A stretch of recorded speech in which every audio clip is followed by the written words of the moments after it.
Friends எல்லாரும் நல்லா இருக்கீங்களா?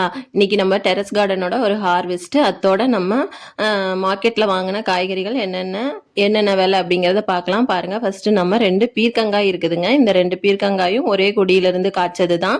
இதை வந்து நான் ஃப்ரிட்ஜ் பாக்ஸில் தான் வச்சிருக்கேன். இது பாருங்க எவ்வளோ நீட்டமான காய். இது 2 காயுமே நமக்கு 1/2 கிலோ கிட்ட கிடைக்குங்க. இது 2ஐயும் நம்ம கட் பண்ணி எடுத்துக்கலாம். அதுக்கப்புறம் இன்னொரு இடத்துல ஒரு சின்ன பாட்டில் வச்சுருக்கேன். அதுலேயுமே பீர்க்கங்காய் இருக்குது. ஆனால் அது கொஞ்சம் குட்டியாக இருக்குது. அதனால நம்ம இப்போ ஹார்வெஸ்ட் பண்ண போகிறதில்ல. பாருங்கள், அந்த கொடியில் ஒரு குட்டி பிஞ்செல்லாம் நிறைய இருக்குது. ஆனால் அதெல்லாம் பழுத்து பழுத்து போயிடுது. காரணம் என்னன்னு பார்த்தீங்கன்னா, நம்ம சின்ன பாட்டில் வச்சுருக்கிறதுனால 1 காய் 2 காய் மீறினா 3 காய் அவ்வளோதாங்க வரும். அதுக்கப்புறம் நம்ம அந்த காயை ஹார்வெஸ்ட் பண்ணிட்டோம் அப்படின்னா தான் அடுத்தடுத்து வரக்கூடிய பிஞ்செல்லாம் நமக்கு பெருசாக வரும். அது வரைக்கும் வர பிஞ்செல்லாம் பழுத்து தாங்க போவோம்.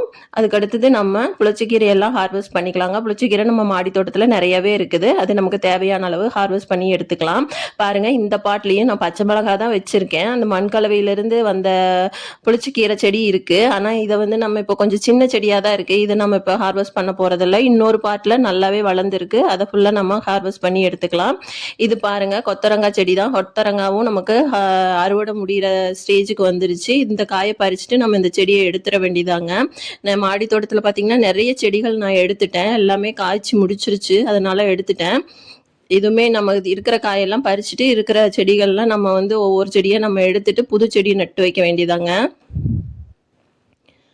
பாருங்க, நமக்கு பாவக்காய் கிடைச்சிருக்கு. இந்த பாவக்காயுமே ஃப்ரிட்ஜ் பாக்ஸில் தாங்க போட்டிருக்கேன். ஃப்ரிட்ஜ் பாக்ஸில் இருந்து தான் எல்லா பாட்டு மேலேயும் அப்படியே படர்ந்து வந்திருக்கு. நான் பந்தல் போடாத காரணத்தினால. இதுலேயுமே பாருங்க கொத்தரங்காய் செடி இருக்கு. இது இன்னும் ஒரு 2 ஹார்வெஸ்ட்டுக்கு வருங்க. இந்த பாட்டில் இருக்கிற கொத்தரங்காய் இதெல்லாம் நம்ம கலெக்ட் பண்ணி எடுத்துக்கலாம். ஒரு பாட்டில் இருக்கிறது ஃபுல்லாக அறுவடை முடிஞ்சிருச்சு போல இருக்குதுங்க.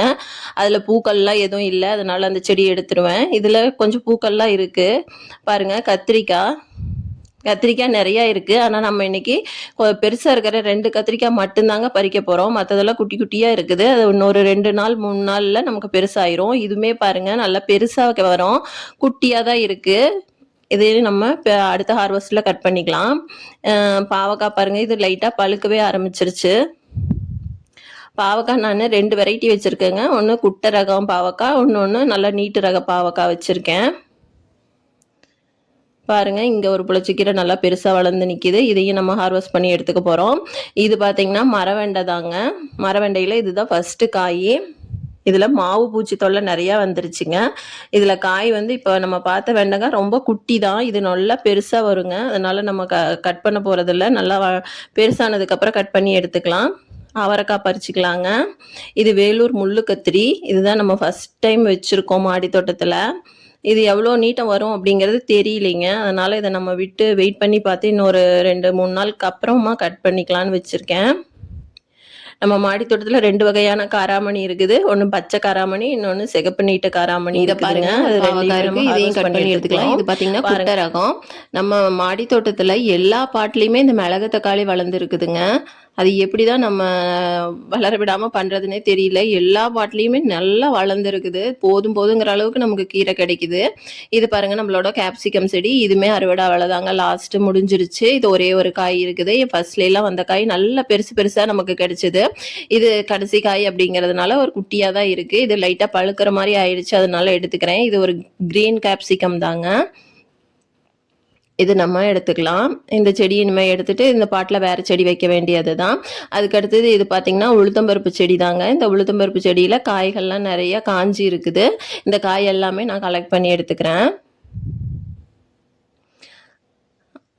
பாருங்கள், எல்லாமே இன்றைக்கி தான் ஹார்வெஸ்ட் முடிச்சாச்சு. இவ்வளோதாங்க இன்றைக்கி தான் ஹார்வெஸ்ட்டு. இதில் அதிகமாக இருக்கிறது பார்த்திங்கன்னா புளிச்சக்கீரை தான் இருக்கும். அதுக்கப்புறம் ஒரு 1/2 கிலோ அளவுக்கு நமக்கு பீர்க்கங்காய் கிடச்சிருக்கு. பாவக்காய் கிடச்சிருக்கு. 2 கத்திரிக்காய் கிடச்சிருக்கு. கத்திரிக்காய் நம்மகிட்ட நிறையா இருக்குதுங்க. ஆனால் கொஞ்சம் குட்டியாக இருக்குது. அதெல்லாம் நம்ம அடுத்தடுத்து ஹார்வெஸ்ட் பண்ணிக்கலாம். ஜாதி மல்லிப்பூ பாருங்கள், ஒரு கிட்டத்தட்ட 1/2 முழம் அளவுக்கு நமக்கு கிடச்சிருக்குது. அப்புறம் ஒரு பச்சை நீட்டு காராமணி, கேப்சிகம், இந்த அளவுக்கு நமக்கு உளுத்தம்பருப்பு காய் கிடச்சிருக்குதுங்க. அடுத்தது நம்மளோட கொத்தரங்காயும் கலெக்ட் பண்ணி எடுத்துகிட்டு வந்தாச்சு. ஒரு கைப்பிடி அளவுக்கு நமக்கு கிடச்சிருக்குது. இவ்வளோதாங்க இன்னைக்குத்தோட ஹார்வெஸ்ட்டு. இந்த வீடியோ உங்களுக்கு பிடிச்சிருக்கும் அப்படின்னு நினைக்கிறேன். பிடிச்சிருந்தா ப்ளீஸ் சப்ஸ்கிரைப் பண்ணி நம்ம வீடியோவை ஃபாலோ பண்ணுங்கள். இதுக்கு அடுத்தது நம்ம மாடி தோட்டத்தில் இருக்கிற காய்கறிகள்லாம் அவ்வளோதாங்க. நம்ம அடுத்து மார்க்கெட்லேருந்து வாங்கிட்டு வந்த காய்கள்லாம் என்ன, அதனுடைய விலைகள் என்ன அப்படின்னு பார்க்கலாம். இவ்வளோதாங்க நம்ம இந்த வாரத்துக்கு பயன்படுத்தக்கூடிய காய்கறிகள், மாடி தோட்டத்து காய்கறிகள், மார்க்கெட்டில் வாங்கிட்டு வந்த காய்கறிகள். இதை வச்சு நம்ம இந்த வாரத்தை ஓட்டிடலாங்க. பாருங்கள், முருங்கைக்காய் வாங்கிட்டு வந்திருக்கேன். இது ஒரு காய் 2 ரூபாங்க. 10 ரூபாய்க்கு 5 காய் கிடச்சிச்சு. 5 காய் வாங்கிட்டு வந்திருக்கேன். இது பார்த்தா பெருசாக இருக்கிற மாதிரி, முத்தலாக இருக்கிற மாதிரி தான் இருக்குங்க. ஆனால் இது முத்தின காய் இல்லை, நல்லா பிஞ்சாக தான் இருக்குது. நம்ம அப்படியே முறுக்கி பார்த்தோன்னா நல்லா முறுக்கி கொடுக்கணுங்க. அப்படி இருந்துச்சுனாவே அது பிஞ்சு காய் தான். இது 5 காய் 10 ரூபான்னு வாங்கிட்டு வந்தேன். இந்த எலுமிச்சை பழம் பார்த்தீங்கன்னா இதுவுமே 10 ரூபா தான். கொஞ்சம் குட்டி குட்டியாக இருக்குது, அதனால 10 ரூபா. அடுத்து உருளைக்கிழங்கு 10 ரூபா தாங்க. இந்த தேங்காய் 1 10 ரூபாங்க. குட்டி குட்டி தேங்காய் 1 10 ரூபா. தக்காளி பார்த்தீங்கன்னா 1 கிலோ 25 ரூபான்னு சொல்லி நான் 2 கிலோ 50 ரூபாய்க்கு வாங்கியிருக்கேன். இந்த வெங்காயம் பாருங்கள், சின்ன வெங்காயம். இது 1 கிலோ 40 ரூபா. அடுத்து மல்லித்தழை பார்த்தீங்கன்னா ஒரு கட்டு 5 ரூபா தாங்க. நல்லா ஃப்ரெஷ்ஷாக நாட்டு மல்லிங்க. இது 2 கட்டு 10 ரூபாய்க்கு வாங்கிட்டு வந்திருக்கேன். கறிவேப்பிலை பார்த்தீங்கன்னா ஒரு கட்டு 5 ரூபா. அதுக்கப்புறம் இஞ்சி மட்டும் 20 ரூபாங்க. இந்த நிலக்கடலை பார்த்தீங்கன்னா வறுத்த கடலை தாங்க. இது வந்து ஒரு 1/4 கிலோ 40 ரூபான்னு வாங்கிட்டு வந்திருக்கேன். இவ்வளோதாங்க நம்ம மார்க்கெட்டில் வாங்கினது. இந்த வீடியோ உங்களுக்கு பிடிச்சிருந்தா நம்ம சேனலை சப்ஸ்கிரைப் பண்ணி ஒரு லைக் கொடுங்க, கமெண்ட் பண்ணுங்கள்.